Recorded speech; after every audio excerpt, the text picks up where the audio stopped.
Hello, Namaskar, brother and sister of India. The subject of today is Special Land Survey Act and Role of Bihar. This is part 10, Special Land Revenue Series Bihar. I am Indrajit Narayan Singh, MSc Anthropology, LLB, legal expert, advocate at Patna. अब आप इसे सुनिए, आप pen और pencil लेकर बैठिए और हमारे इस सीरियल को लास्ट तक देखिए, तभी निश्चित रूप से आपको लैंड सर्वे का समुचित ज्ञान हो पाएगा। सुनिए, राज्य के नागरिकों को सुव्यवस्थित भूमि प्रबंधन करना सरकार का दायित्व है। सकल भूमि प्रबंधन का तात्पर्य है कि राज्य के सभी नागरिकों को पारदर्शी, सुगम, सुलभ राजस्व प्रशासन व्यवस्था उपलब्ध कराई जाए, ताकि समाज के सभी वर्ग, विशेष रूप से महादलित एवं पिछड़े को भूमि का समुचित उपयोग करने का अवसर मिले तथा उनका आर्थिक, सामाजिक और सांस्कृतिक विकास के साथ साथ सामाजिक न्याय का समुचित लाभ मिल सके। भारत के प्रत्येक राज्यों में लैंड रेवेन्यू विभाग है।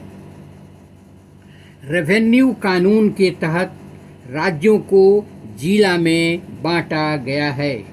1772 में वारेन हेस्टिंग ने जिला में रेवेन्यू कलेक्टर के लिए कलेक्टर का बहाली किया था, जिसे आज डिस्ट्रिक्ट मजिस्ट्रेट कहते हैं। उसके नीचे अनुमंडल लाधिकारी एसडीओ होता है। सर्किल स्तर पर सर्किल ऑफिसर होगा, जो डिप्टी कलेक्टर रैंक का होता है। अंचलों को हल्का अर्थात पंचायत में बांटते हैं। पंचायत कई गांवों का समूह है, हर गांव का मौजा होता है। जिला स्तर पर लैंड रेवेन्यू कलेक्टर का कलेक्टर या डीएम कहते हैं। डीएम का कार्य एडमिनिस्ट्रेशन का होता है।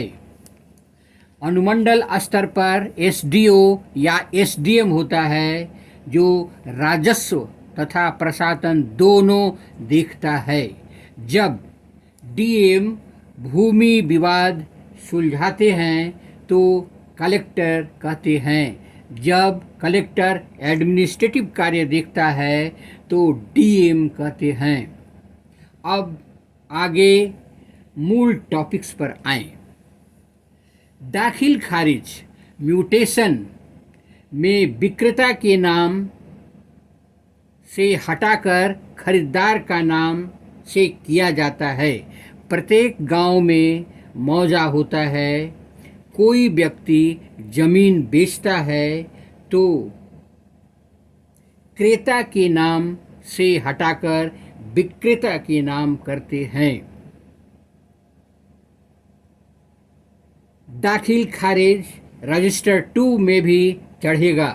प्रश्न है, आज दाखिल खारिज कौन करता है?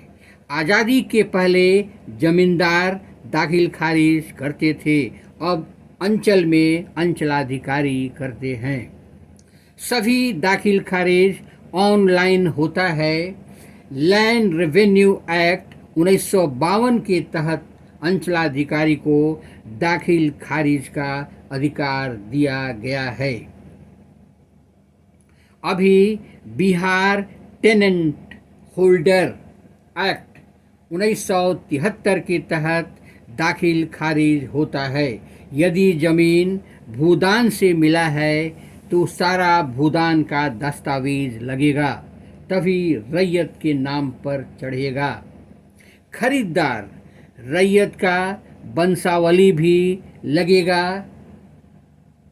राजस्व पदाधिकारी दस्तावेज जांच करता है।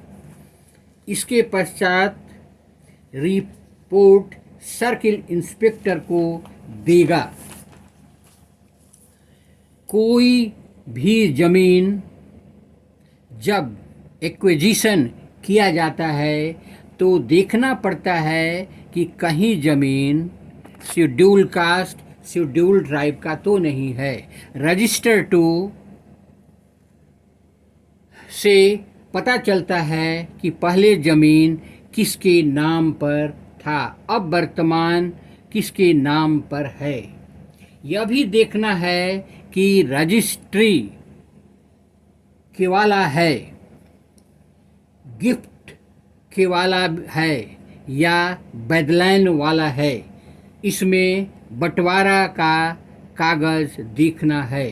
खतियान बताता है कि ज़मीन का नेचर क्या है।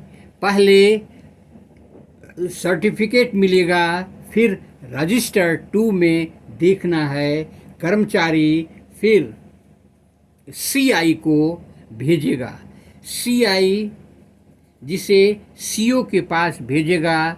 जब रजिस्ट्री हो जाएगा तो नो ऑब्जेक्शन के लिए 15 दिन का समय मिलेगा। जमीन जब बिक्री हुआ तो दस्तावेज पर चौहद्दीदार को नोटिस देना है। क्रेता एवं विक्रेता के अलावा चौहद्दीदार का भी दस्तखत होना चाहिए। सभी पक्षों को सूचना देना है। 90 दिन में यह दिया जाता है। नोटिस के 1 माह बाद 15 दिन प्लस जोड़ 30 दिन अर्थात 45 दिन में दाखिल खारिज होगा। नियम के अनुसार अंचलाधिकारी सीओ के स्थल पर जाना होगा। सीओ की दाखिल खारिज का निर्णय करेंगे। फिर राजस्व कर्मचारी करेक्शन स्लिप बनाएगा जो विक्रेता के पास कितना जमीन गया, विक्रेता के पास कितना भूमि बचा। धारा 4 बिहार टेनेंट होल्डिंग बुक के अनुसार डीसीएलआर को पावर दिया गया है कि जमीन का म्यूटेशन एक्सेप्ट करे या रिजेक्ट करे। धारा सेक्शन 15 के अनुसार अपील किया जा सकता है। धारा 16 के अनुसार डिस्ट्रिक्ट कलेक्टर को सुनवाई का पावर है। पहले जमीन का दाखिल खारिज होता है जिस पर पूर्णतः रोक है।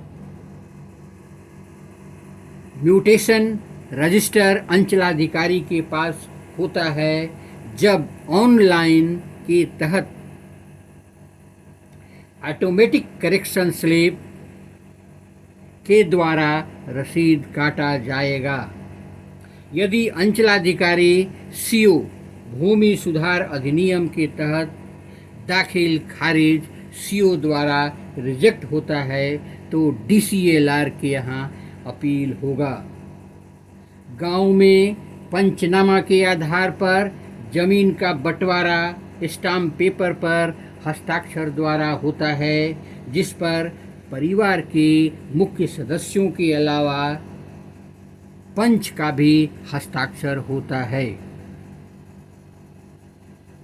24 जनवरी 1959 में एक परिपत्र जारी हुआ था कि अंचलाधिकारी सीओ जांच करेंगे कि बंटवारा सही है या नहीं। 22/12/1961 के परिपत्र में कहा गया है कि दाखिल खारिज में कोई फी नहीं लगेगा। 24/1/1959 को परिपत्र संख्या सुने E/1058/1077 के अनुसार अंचलाधिकारी जांच करेंगे कि बंटवारा सहमति से हुआ है तो स्वीकार करेंगे। यदि इस सहमति के कागजात को रजिस्ट्री करवा लें तो पंचनामा बंटवारा वैलिड हो जाएगा। ऐसा देखा जाता है कि पहले प्रेसिडेंसी में ज़मीन का रजिस्ट्री होता था, अब यह पूरी तरह से बंद हो गया है। आपने अभी सुना भूमि सर्वे का 10वां भाग। आप निश्चित रूप से समझ गए होंगे कि बिहार की भूमि सर्वे एक्ट का क्या क्या रूप है, प्रतिरूप है, कैसे कैसे आप इसके बारे में नॉलेज ज्ञान कर सकते हैं और आगे ठगी नहीं हो इस पर आगे बढ़ सकते हैं। तो आपने शुरू से लास्ट तक ज़रूर देखा होगा, आप समझ गए होंगे। कोई प्रश्न हो तो मुझे आप बता सकते हैं। मेरे चैनल को लाइक करें, सब्सक्राइब करें ताकि भूमि सर्वे का अगला मैं सीरियल आप तक पहुंचा सकूं। अगर आप सब्सक्राइब नहीं करेंगे तो फिर खोजना पड़ेगा, लेकिन आप सब्सक्राइब कर देंगे तो निश्चित रूप से आपको तुरंत पहुंच जाएगा। ये एक अच्छी जानकारी है, आपको जानना चाहिए। धन्यवाद।